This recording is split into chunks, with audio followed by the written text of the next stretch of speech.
All right, so preschoolers.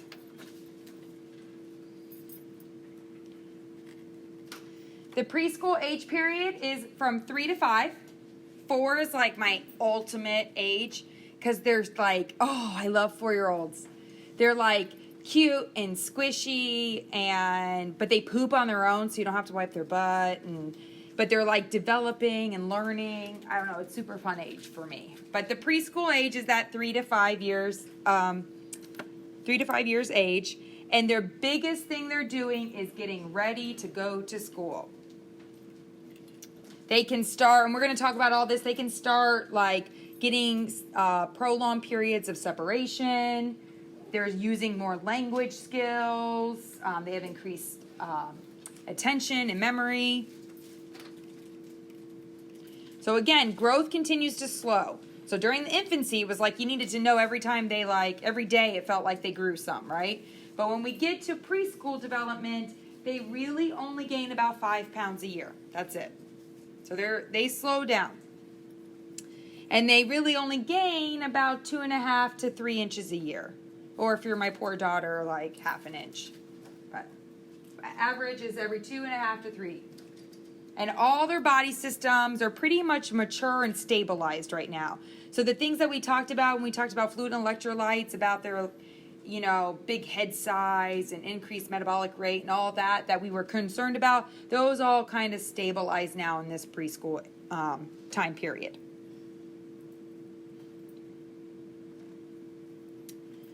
So what's going on with their gross and fine motor behavior? Basically, everything they could do before, they can still do just better. They refine it. So I can still walk, I'm just better at it. I don't stumble as much. I can still climb stairs. I can still run. I'm just better at it. I don't look so goofy, I guess is the right word. Like a toddler when they run. We talked about that wide stance and they look like, Stay Puft Marshmallow Man running through. Now a preschooler uses their arms more and they're more stable. Everything's just refined better. So by 3, they can walk on their tiptoe and balance on their foot. 4, they skip or hop on one foot. And 5, they can skip or alternate feet. So think of it as they get older and older, they do that same skill just better, right? So does that kind of see? I can balance, and then I can hop, and then I can hop from side to side. As each year, I can get better and better with it. Same thing with their fine motor. First, they're holding crayons, with their whole fist and just making circles.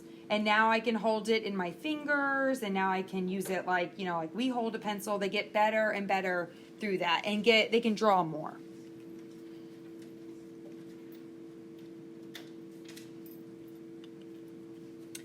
So Erickson, so we talk about all those theorists, right? We love the theorists and all that they think.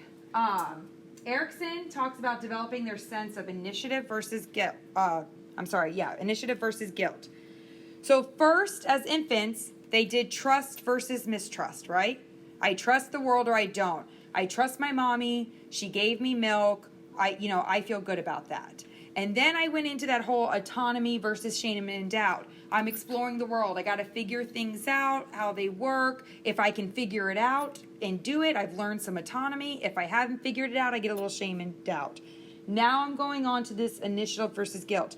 If I have mastered the first 2, trust versus mistrust and autonomy versus shame and doubt, then I have a sense of trust in the world around me. So I can continue to explore and learn things. If I don't get that, like if a parent is too restrictive and I don't understand, I don't get those first 2, the child can't move on to this next stage. And again, it's just, this is where they learn right from wrong. So remember before, we talked about the toddler being very egocentric. Oh, I like those markers. I'm going to take them. And I don't care that you wanted them. I wanted them. I'm not being mean. I'm not being malicious. I just only think of myself. But now as I've gone through these stages of trust and autonomy, and now I'm initiative versus guilt, now what I do has some impact on people. I can start thinking of other people more, thinking about the world around me. It's still developing, it's still not perfect, but I can think past just myself. And they start developing those rights and wrongs. So they get feelings of guilt, anxiety, and fear because they want to do what's right. They don't always understand why it's right or wrong, but they understand that there's right and wrong and they want to do right. All right. So again, cognitively, they're ready for school. They want to go to scholastic. This is typically age 5 or 6. I think that's trending down and down and down. Now you see more and more. I know most preschools start 3 and 4. In fact, most kids go to some kind of pre-K now. It's really rare to see a kid start scholastically in kindergarten. They've had some kind of exposure in this preschool. And again, because they want to please and they want to do what's right. And so we need to make school a really positive thing. If parents talk bad about it, kids are going to have a bad, thought about it. So we've got to be really positive about it.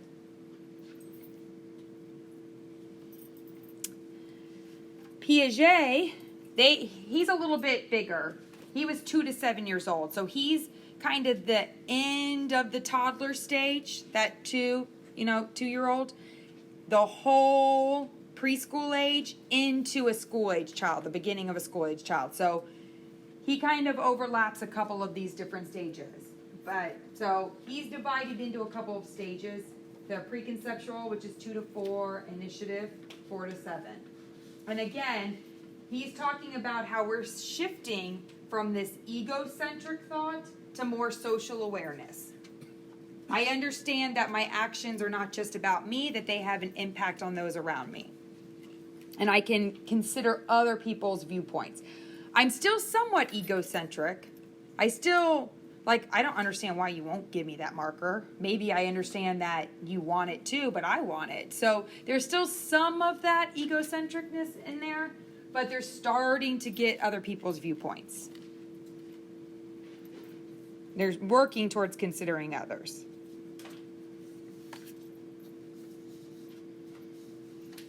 So they have big changes in their cognitive development in this time frame. So language continues to develop hugely.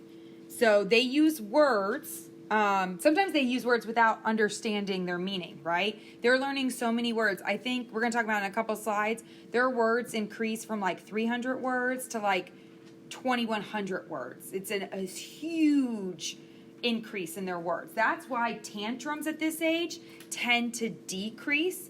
They talk about the terrible twos and tantrums. Most of the time it's because the toddler, I do it, but I can't tell you. I don't have those words. Now as a preschooler, I have all sorts of words. I can talk to you for hours, and a preschooler will.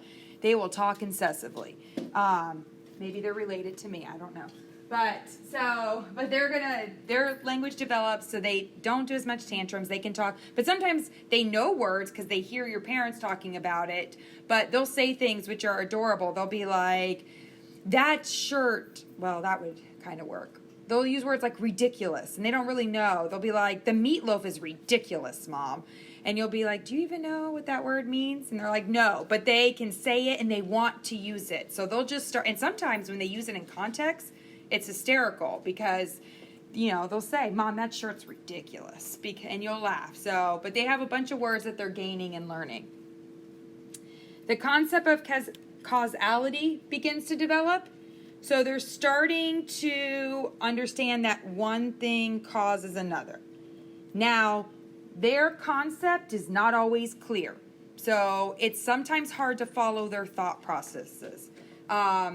They may think that I drank water and I coughed. So they might then get really concerned and say, be careful whenever you drink water. Be careful, careful.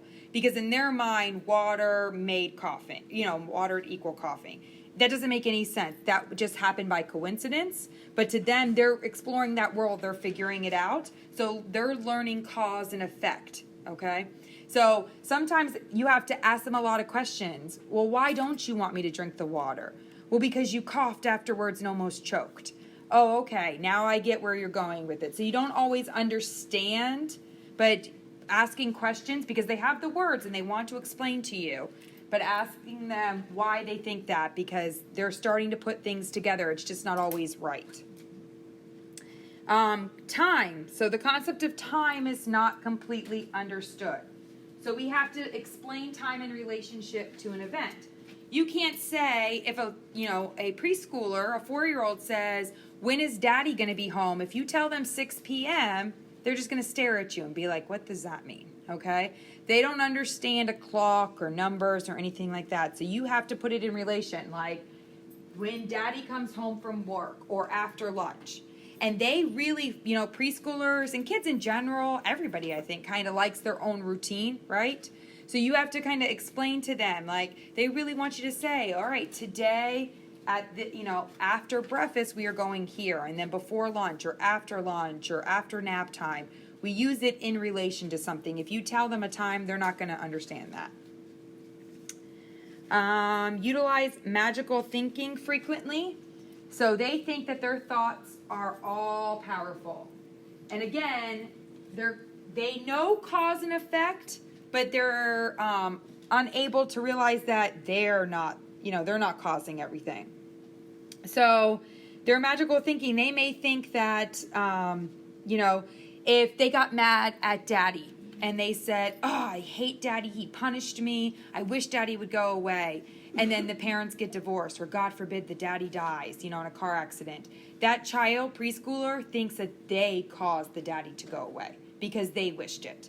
So they understand that cause and effect, like, I want daddy to go away, he did, but it wasn't because of the child, it just happened that way, coincidence. So they understand that there's some cause and effect happening, but sometimes they think it's because of them. They have this great magical thinking. So we really have to explain, if divorce happens during this time, if a death happens, that we talk with the child, make sure that they don't have any fears or guilt, that they don't think, because they won't just say, I wish daddy to go away and now he's gone. They're going to keep that in themselves, and then they're not going to be able to go to that next level of development. This is the age of fears. They're afraid of everything, right? So, especially monsters under the bed. I still am afraid of monsters under the bed. So, they have all, like, someone's watching. This one is super creepy. Who would put this here? Yeah. You know why? Because of that movie. Chucky movie? No. That's how I started with that, and I still look at the bed before I go to bed. Yeah.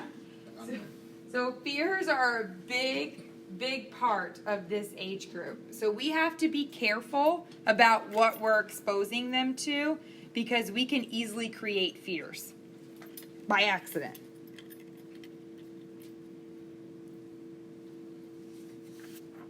All right. Moral development, they're getting a basic level of moral judgment, and basically they have little concern with why something is wrong. They just want to know that it's right or wrong. So if as a parent, like my daughter starts hitting my son, if I don't tell my daughter that that's wrong, she's going to think hitting is okay. All right? So we have to make sure that we explain to them, or if there's a action we don't, honestly, explaining to them why it's wrong doesn't do a whole lot right now during this age group. They need to know that it's wrong, but if you go into a 40-minute conversation about the goodness of your heart and people, they're going to stare at you like you're crazy. Just tell me it's right or wrong, okay? Punishment and obedience. So, we want to, again, that's all about being punished. So if they're punished, the action must be bad. If they're not punished, it must be good. So we want to be consistent. Naive instrument orientation. Like I said, very concrete sense of justice and fairness. So it's right or it's wrong. Spiritual development. Again, they continue their knowledge of faith and religion, learn from their significant others and their religious practices. So if mommy says that it's right to pray at night, then I need to pray at night because that's the right thing to do. So they're going to get that sense from their family members. But the development of a conscience is strongly linked to spiritual development.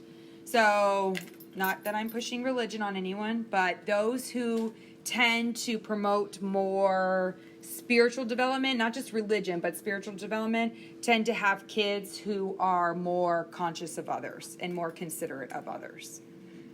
But we need to be careful when we talk about spiritual development because, God is kind of out there, right? We don't see a God or see, I don't know what the other beings would be that you would maybe see. But we don't see them. And so if someone has a religion and there's that big spiritual being, the child may think that like punishments from them, again, cause and effect, right? So good and bad. I'm focused on cause and effect. I'm focused on good and bad.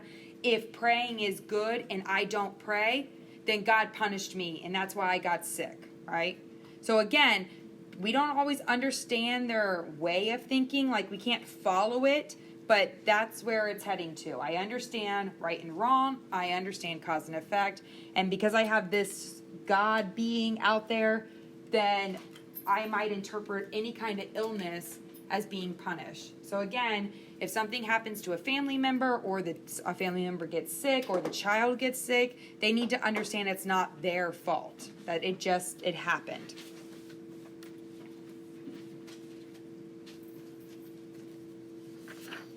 Body image. So they have an increasing comprehension of what is desirable. And this is another reason I love this age. When my daughter was 4, she dressed like Punky Brewster. Do y'all even know who Punky Brewster is? Yeah. Okay. Sorry, I just realized that I might date myself. Punky Brewster was this, I guess, orphan girl who went to live with this old man. And she dressed all crazy. And that's how my daughter, she would come out with like mismatched socks and like a tutu over jeans that was like pink with an orange shirt and a ponytail on the side. And she thought she was like hot stuff. And I thought she looked absolutely adorable. And then my poor son, when he got to this age, would do it and he looked like an orphan. And I was like, oh, you just don't pull it off as well, buddy. So, but they are starting to get a feel. So let them explore. As long as it's not inappropriate, you want to kind of let them explore at this age because they're developing that sense and you don't want to hinder it. My daughter wore a bike helmet for 6 months. 6 months, y'all, a bike helmet, okay? Everywhere we went, she wore her bike helmet because she thought that was awesome. And people thought she was special a lot and we're like, I'm sorry or what. But that was what she wanted to wear. That was one of her accessories. And quite honestly, there was going to be a lot of other things I fought her with. So that wasn't going to be one of them. So you kind of have to let them go with that. They're starting to be aware of racial identity, differences in appearances, and bias. It's really kind of sad that they're really, the things like body image, like fat and skinny, those type of things are coming into play already in this age group.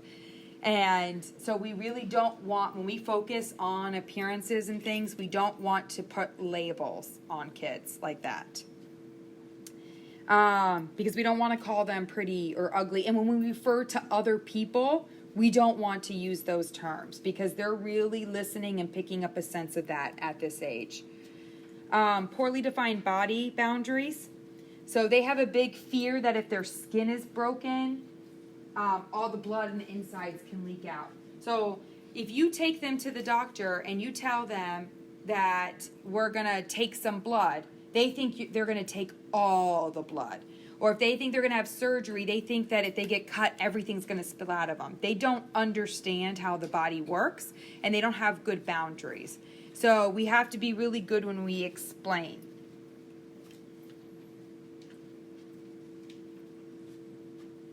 That's why this little picture is always so funny. Band-Aids fix everything, right? If you've ever seen a 4-year-old run around Oftentimes they have 47 Band-Aids on both arms, like 7 on the head, 20 on the bottom, because Band-Aids hold everything in. They're wonderful. I think I went through like cases and cases of Band-Aids when my kids were little. Development of sexuality. They form a strong attachment to the opposite sex parent while identifying with the same sex. So they say, like little girls, that's that whole Freudian kind of thing, right? They say little girls really are attached to their daddies. That's, daddy's girl, mama's boy that you hear. But even though I really love my mommy and I want to be with her, I recognize that I'm like my daddy, okay? So they recognize that they're like the same-sex parent, but they really are attached to the opposite one. Modesty becomes a concern. And this, again, I think I mentioned it to you all.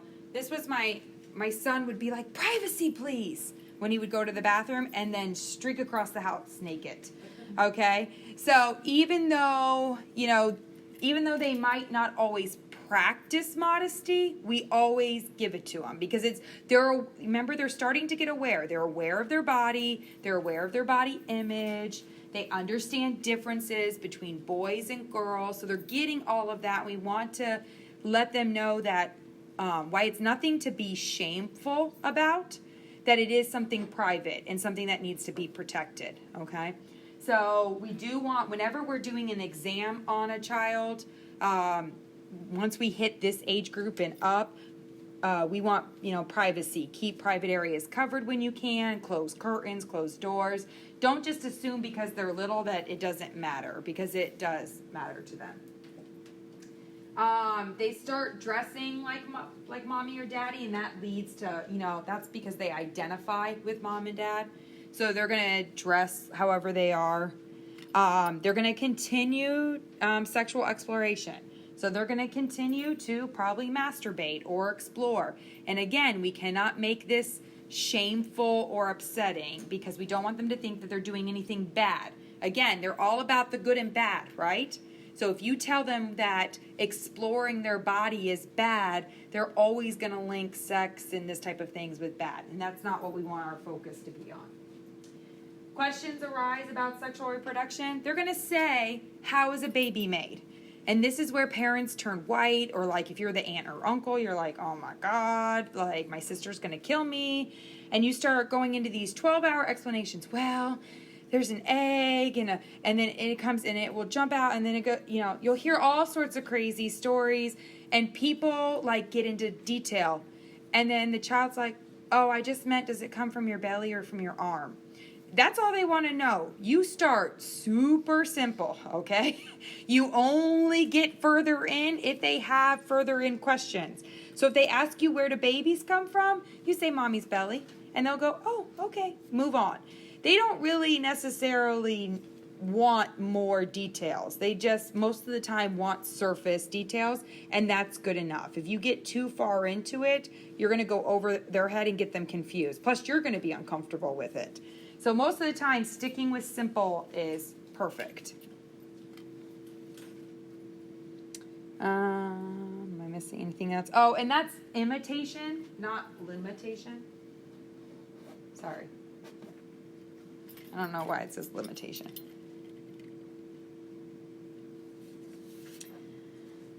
Social development. They're starting to, that separation process, that anxiety that they get, stranger danger, is not prominent anymore. They can start getting separated from their parents, which is why that they're ready to go to preschool or start going to school. Because I feel safe. I'm not upset about strangers anymore. I can go to school and I know mommy and daddy are picking me up because I've mastered that trust versus mistrust and that autonomy, right? They still need a lot of parental security and guidance. So if something's going to be new, like I'm going to go into the hospital, I still really need my mommy or daddy because that's scary. Or I need mommy and daddy to explain to me what's going to be happening, and go through it. Or I might need familiar objects, like my favorite stuffed animal, my favorite blanket from home to feel safe. So it's not like they're just, oh, we can go and do whatever anymore. They still get a little anxious. They still get scared. So we still need to reassure them, give them a familiar object, but they are able to do it without totally, breaking down. Play therapy is awesome. It's very beneficial for working through fears, anxieties, fantasies.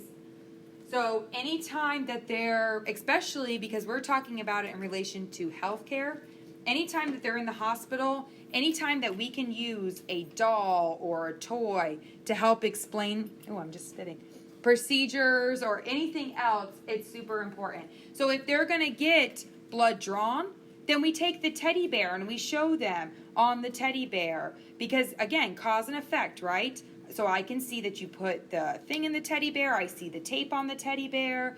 The teddy bear's okay. The teddy bear's stuffing didn't come all out. So, okay, I'm going to be okay. The teddy bear was okay, so I will be okay when I get that procedure. It's not to say that they're not still going to be a little anxious or scared, but it's going to decrease that anxiety big time. If you just come at these kids and you don't spend some time playing with them and explaining, you're not going to get anywhere with them, okay? Everything takes like 12 hours longer with a child because you have to meet that developmental need. Well, 12 hours is exaggeration, but y'all know what I mean. So language, again, this is the major mode of communication in their social interaction. And their vocab increases dramatically. Again, it's like from 300 words to like 2,100 words. It's a huge increase. And the complexity of the language increases, meaning they go from more simple words to more complex words. We already kind of talked about that's why they don't have as many tantrums. Sometimes I get ahead of myself. Their personal social behavior. So there's right and wrong, and they know that. And they're going to start to challenge parental values a little bit. But again, as long as parents are consistent and say this is right or this is wrong, they're pretty much still going to follow. So if mom just says like, I'm trying to think of a good example off the top of my head, but I can't. But basically, they're going to say, like, I don't want to go to the store, or I don't want to go to church. They're starting to challenge that. And if mom says it's important to go to church because it makes you a good person, then the kids, okay, will go. But they're starting to challenge it a little bit. Again, let them self-dress. I was talking about that, like, with my daughter, my kids. I mean, sometimes they look really funky with their choices that they wear. You'll see kids wear like parkas when it's 92 degrees outside. You'll see little kids all the time. They wear cowboy boots to the beach. As long as it's not totally inappropriate and they're safe, then it's okay. Let them dress and let them button up their shirt because again, their fine motor skills are improving and they might have a button mismatch, but that's how they're going to learn. It's really hard for parents and it takes a long time as a parent. You need to give yourself a lot of time before you go anywhere. So, and again, in the healthcare setting, give yourself some time. You can't go in and just expect like, okay, we're going to get you dressed to go to a procedure. You need like 10 minutes prior because you've got to let that kid explore and figure it out. Again, they want to please, right? So give them chores. This is an awesome time. Make them scrub a toilet. No, not really. But make them, mop the floor or sweep because they want to do the right thing. So they want to please your parents. So go ahead and let them do it. Their play, their associative play. So remember, associative means that they play similar activities, but there's no real organized rules. Okay? So I'm building blocks and my friend is building blocks. We're not building anything together. We're building blocks next to each other. I might sometimes use yours. You might use mine. But we're not really like creating anything. Okay? Again, they like to imitate, especially their parents. So if, you're sweeping, that's why the kid wants a broom because they want to do what mommy and daddy are doing. And they're going to dress like mommy or daddy. They often have imaginative playmates. So that imaginary friend. My daughter had a leprechaun.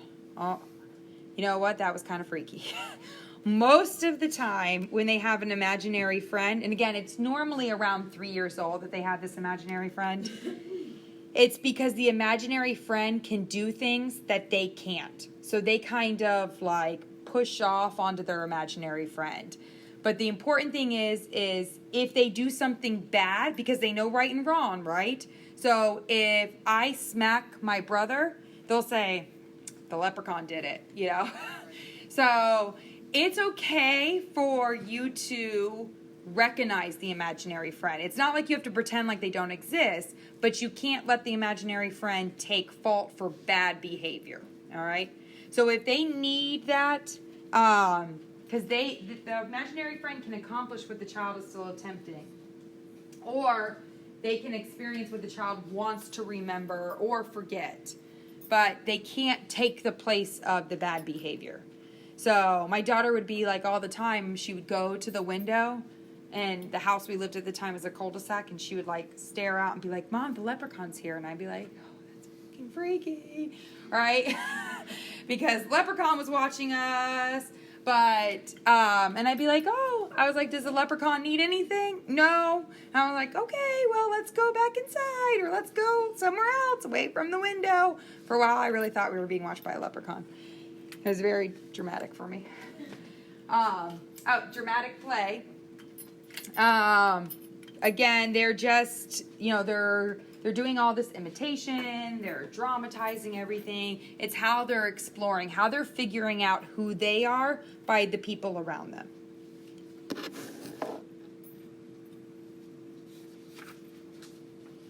All right, coping with concerns related to normal growth and development, preschool and kindergarten.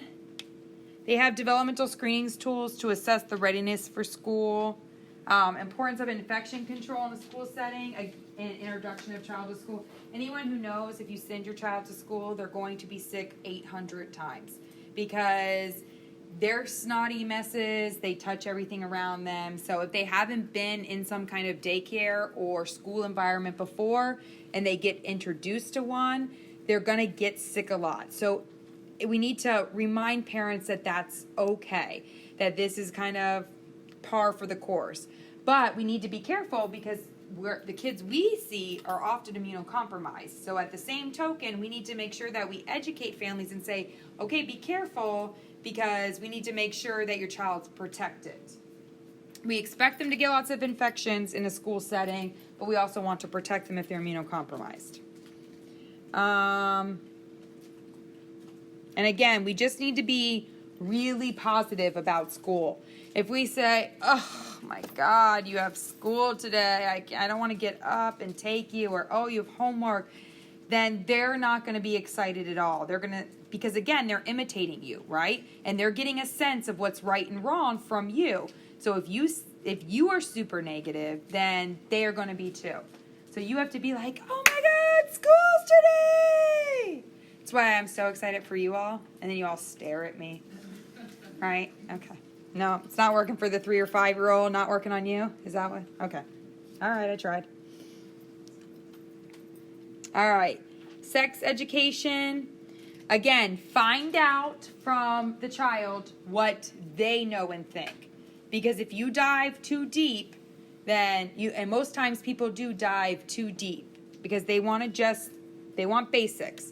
But you also have to just be honest. You don't want to lie to them. You don't want to make up stories. Again, we use proper terminology. We don't talk about mama's pocket purse, or daddy's ding dong, or whatever the words are, okay? We use words like penis and vagina.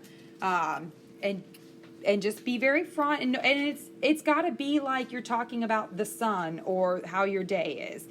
So, because if it's silly for you, it's going to be silly for them and uncomfortable for them. Again, avoid over answering the question. And,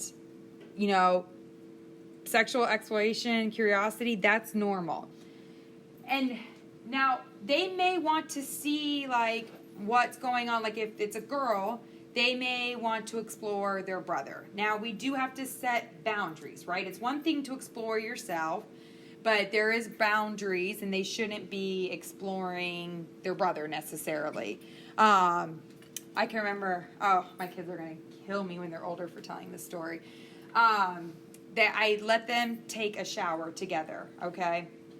And they were probably this, like 3 and 5-ish, this age, because I think my daughter was in preschool. And it was a stand-up shower, and I could see them, but I was folding laundry on my bed. And so I would occasionally look over, and I could hear them playing. They were just splashing, whatever. And all of a sudden, I hear them singing, row, row, row your boat. And I'm like, let me go get my phone and get a video. Because, as parents, you have to video everything, like them pooping and whatever. So I run and go and get my video, and I walk in, and I was like horrified, and all I could scream was, no row row, no row row, because my daughter was straddling my son going, row, row, row your boat, as my son laid. And thank God, like nothing was near, and they were like, we were just exploring and playing, and I was like, no more showers together. So, and you're like mortified, because of course we think horrible, bad things, right? And they're just exploring. They don't know. They don't have any, worry behind it or anything. Thank God. My daughter was, thank God, over my son's stomach, not further down, because I was like, how do I explain this when they're older? And it was all okay. But me, I'm internalizing freaking out. And they're just like, We're just exploring. Because they're just curious. So you just why it's okay to be curious and explore, you do need to make sure that you set boundaries and keep it safe for them. Can you imagine as a parent, wouldn't you freak out? I was totally freaked out. All right. We talked about fears. So they're gonna be fearful. So you can't just say, don't be scared. That's great. Like I could say, don't be worried about failing your test. You're still gonna be worried, right? So you have to do things to help them with their fears. So if they're afraid of the dark, it's okay to leave a nightlight on. If they're afraid of being left alone, then maybe we leave the door open, or we leave them with their favorite stuffed animal. We have to kind of think. Animals, they may be afraid, but we teach them about how to be safe with them and how to approach them the right way. Techniques for desensitizing.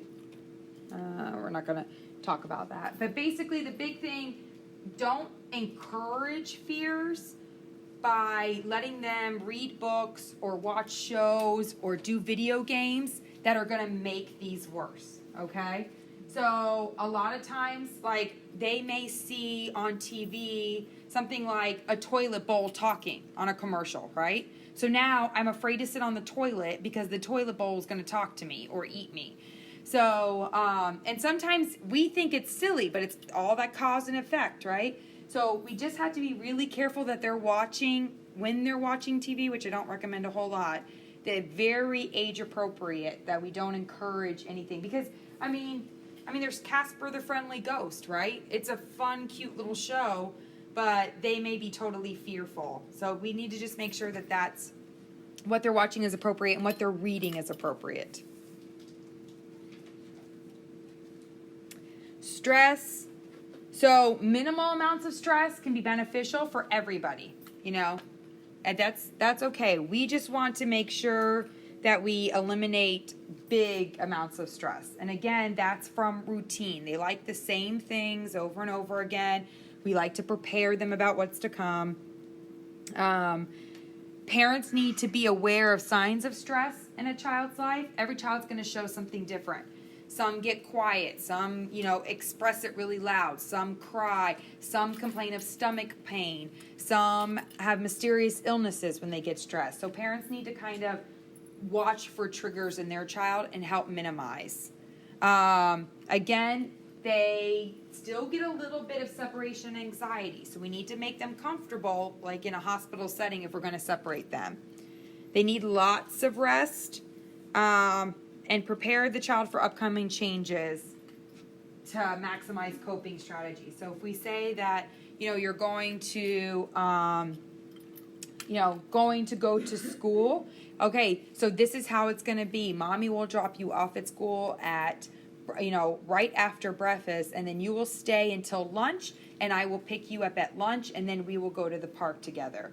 So if you kind of explain it to them, it eliminates some of the stress. If you just say, we're going to school, and you drop them off, the kid's going to be like, what just happened? When are you coming back? What's going on?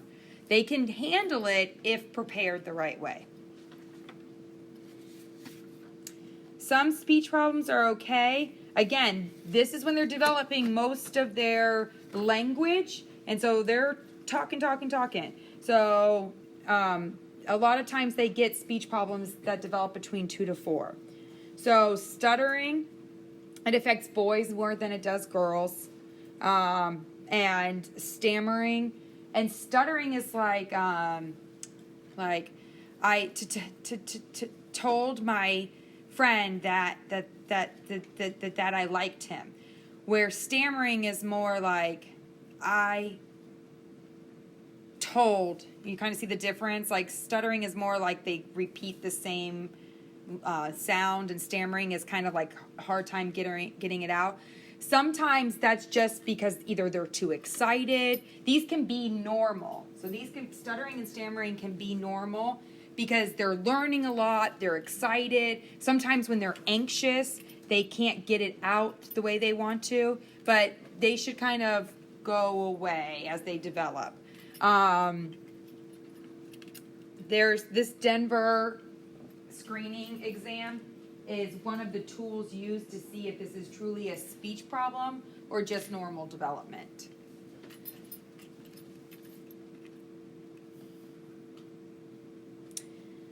Nutrition, again, they don't, require as much because they're not growing as much. So you can use that My Plate, but you should just offer them a variety of foods.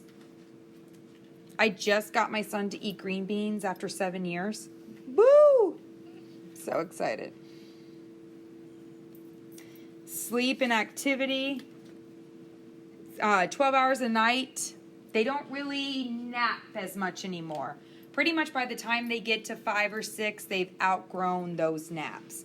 So free play is encouraged. We love free play. So this is where this is during this age time, you'll see families with these age kids.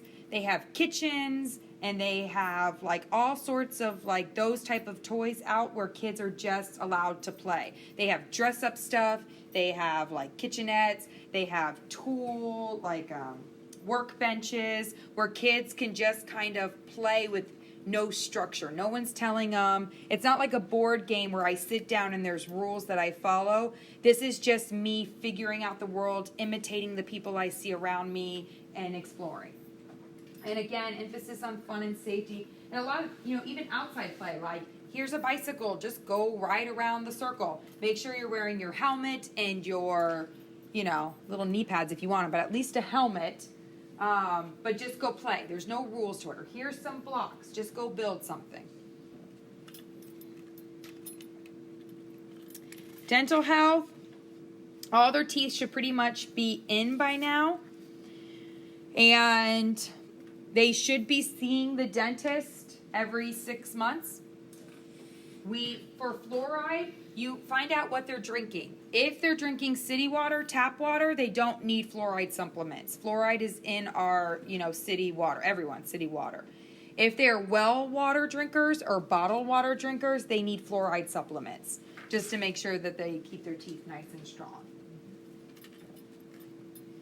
Kids should really be brushing themselves at this age. Parents should just be kind of monitoring for them to, make sure that they're hitting all the spots and that they're, getting it. But for the most part, kids should be doing all of the work with just parent supervision.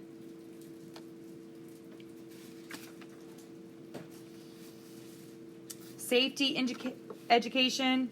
So again, they're beginning to understand rights and wrongs and dangers, right? So it's okay to say, and again, cause of effect. If you fall off your bike, you could, hit your head. That's why we wear a helmet. Okay, I got that. I understand that, so I wear my helmet because that's what I need to do.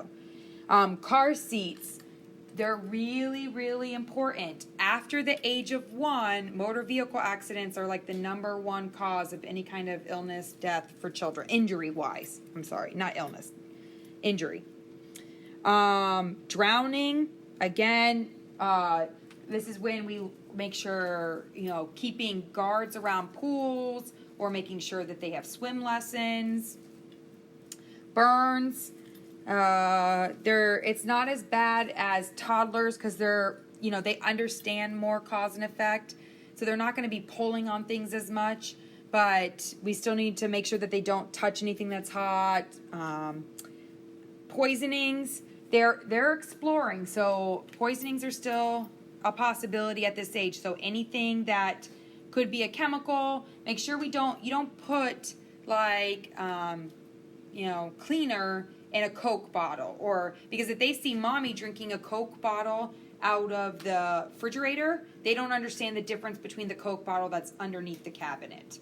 So you don't store things in things that you are actually like food containers or drink containers. You don't ever store any poisons in them because that's too easy for them to get confused. Falls, but these kids, again, they're doing all that free play. So out on the park, swings and slides, watching them. Aspiration is not too big once we get to be 3 and 5. And again, childcare shifts from protection to more education, educating them about those risks. So they're beginning to be more independent, and we want them to be independent so that they can learn and grow.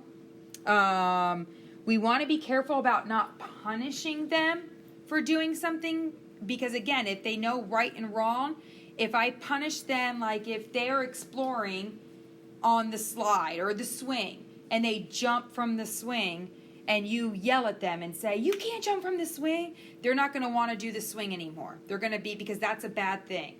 But if you tell them cause and effect, if you say, if you jump from the swing, you could hurt your leg or you could hurt your arm, they're more likely to respond to that.